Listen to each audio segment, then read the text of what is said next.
Hi, this is John Rosenhead, the Jerusalem psychotherapist. This week's Torah and Psychology post for Parshas Bereishit is going to look at the significance of reading this parsha immediately after the peace treaty that was signed last week, because the juxtaposition is so significant, and we can't ignore the fact that the way that President Trump even referred and explained, as far as he was concerned, the significance of the peace treaty, he viewed it as Bereishit. The way he spoke in the Knesset, he presented the peace treaty as being a new beginning, creating the opportunity for a new world, both in terms of the situation here between Israel and Gaza, and the way that he perceived the knock-on effect for the whole region and the rest of the world. In the eyes of President Trump, he viewed this peace treaty as being a Bereishit, as being a new world, the creating of a new world. But we can go further than that as well. And if you look at the speeches that were made at the Knesset, it's interesting that within all the political talk and within all the military significance of being able to reach this milestone, this achievement of the peace treaty, on at least two occasions, from what I remember, on two occasions during the speeches, there was a reference to the Gemara in Sanhedrin that talked about this idea that if you destroy one life, if you kill one life, it's as if you destroyed an entire world. And if you save one life, it's as if you've saved an entire world. And this was mentioned at least on two occasions. It was used and applied to compliment President Trump on the fact that he's saved many lives and therefore many worlds through his efforts in bringing about this peace treaty. But it's significant that in terms of the Knesset, and predominantly this was a military political achievement at the end but then within that, integrated within the discussions, it went back to the source. It went back that if you want to justify and explain and actually give value and significance to what is this peace treaty and what does it stand for, it goes back to the Torah. The politicians went back to the Torah. They went back to what is mentioned in the Gemara in Sanhedrin, and the Gemara in Sanhedrin is actually interpreted from this week's Parsha, also from Parshas Bereishit, that the Gemara asks and looks at Parshas Bereishit and wonders, why did Hashem create the world with just one individual? Adam HaRishon was created alone. That man was created alone.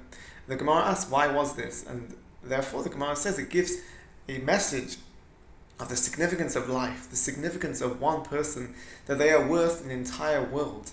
And this inculcates this message of the core value and beliefs to the quality and the significance of life, the idea of responsibility and understanding the value of another person's life and the value of your own life. And this really, in Parshas Bereishit and the whole of Sefer Bereishit, is really setting up the building blocks and the inherent beliefs of our existence, of the existence of mankind, and certainly in terms of the core beliefs in Judaism. That if we look at the Parsha of Bereishit and we look at what was brought in the Knesset, if you want to try to understand the significance of a peace treaty, you've got to go beyond just the political aspects and beyond the military variables that go into building a peace treaty.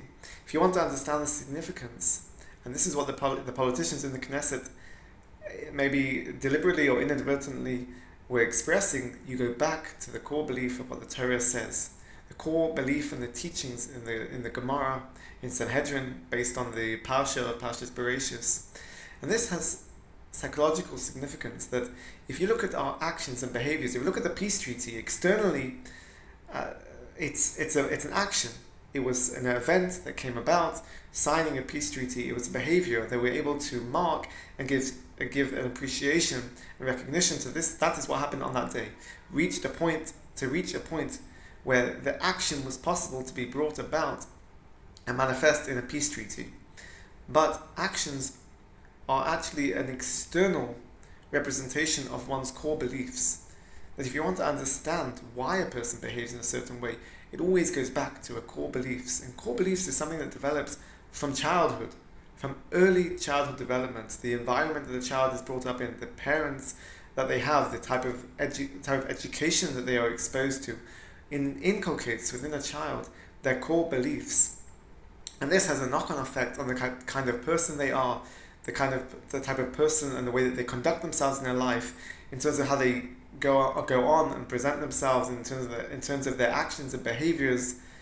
It all comes back and results from one's core beliefs. And this is, in terms of childhood development and from a psychological perspective, this is also the way that we can look at Parshas Bereishit as being on a national, and even on the sense of in terms of conceptualizing the development of the world. Parshas Bereishit is early childhood development. It's instilling within the world and the creation these core beliefs of what is life, what is the value of life, what is the purpose and significance to life and to creation. Therefore, it's not surprising that if we look at the connection and the juxtaposition between the peace treaty and Parshas Bereishit, it's all surrounding the core key concepts and beliefs that are expressed and taught within Parshas Bereishit. And that's what we see within the Knesset, with the President Trump or the other politicians. They almost couldn't avoid it. You just have to go back to Bereishit. You have to go back to Parshas Bereishit. You have to go back to those core beliefs to understand the actions and behaviors that manifest even many years later, even thousands of years later, when we reach this time of the significant historical peace treaty that we just experienced. I wish you a good Shabbos and keep well.